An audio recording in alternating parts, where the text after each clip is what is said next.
I came down with a very serious health problem. Mm. I was actually given at the time 10 years to live. Wow.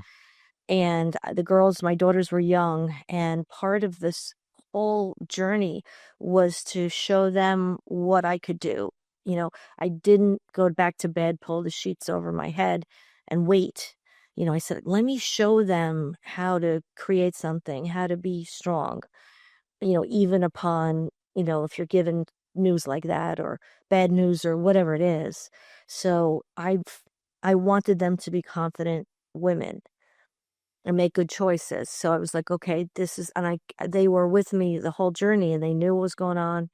They were aware, but they knew that, mom, basically needed to do this, and they were incredibly supportive, and they ran alongside me. They've been to business conferences with me.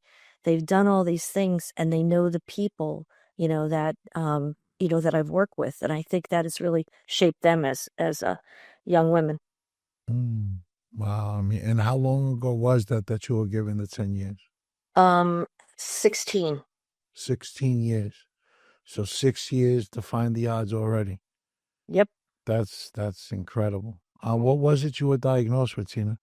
So it's a blood cancer. It's polycythemia vera. It's like I overproduce, like your marrow overproduces red blood cells. And it's funny because my husband said to me, you would overproduce something. So, it's just a matter of maintenance. It's not as scary as it sounds. It's scary, but it's not as scary as it sounds. It's just a maintenance and just doing, trying to keep your health and you're kind of at an even keel. So I mean, it's not scary as it sounds now, but I'm sure when you first found that out, it must have been like, Yeah. whoa, Yeah. what's this about? Can you tell us a little bit about that? Oh, yeah. Well, yeah, it was really scary because I actually had a stroke, which is how they found out that that was just a symptom of of the actual disease.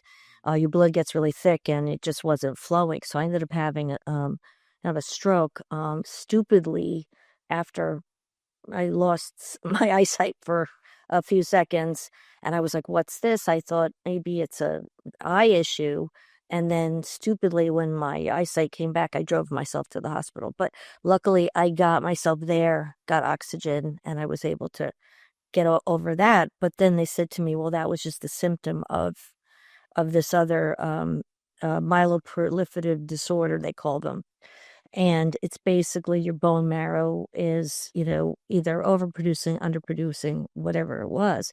But I remember I was by myself in the hospital. My husband had gone to work. The kids were with my mom, and I got the diagnosis. The oncologist said to me, he came in and he says to me, "I'm sorry to tell you." And then, you don't hear anything after that. You just, you know, they have to ask later, like, what was that about?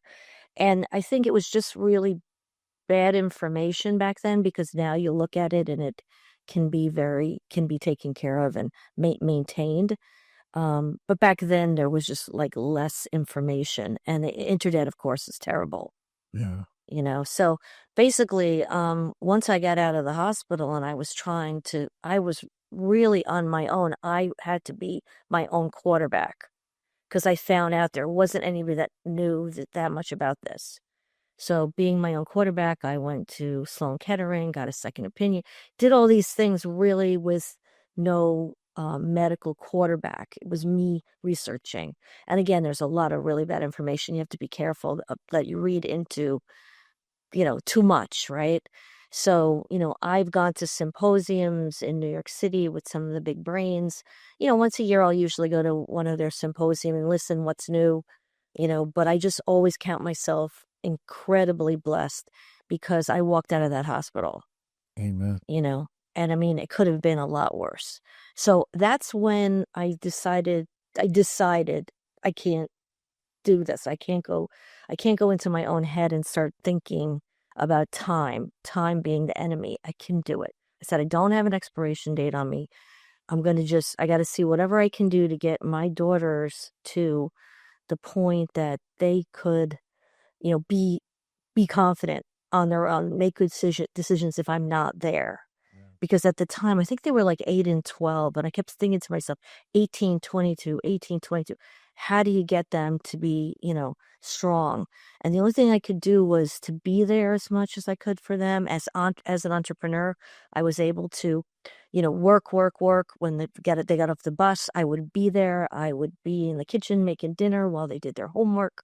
And then, of course, as an entrepreneur, after dinner, they go to bed, you go back to work, right? Right. So it's it was a lot of hard work, but I think it helped me also to move forward.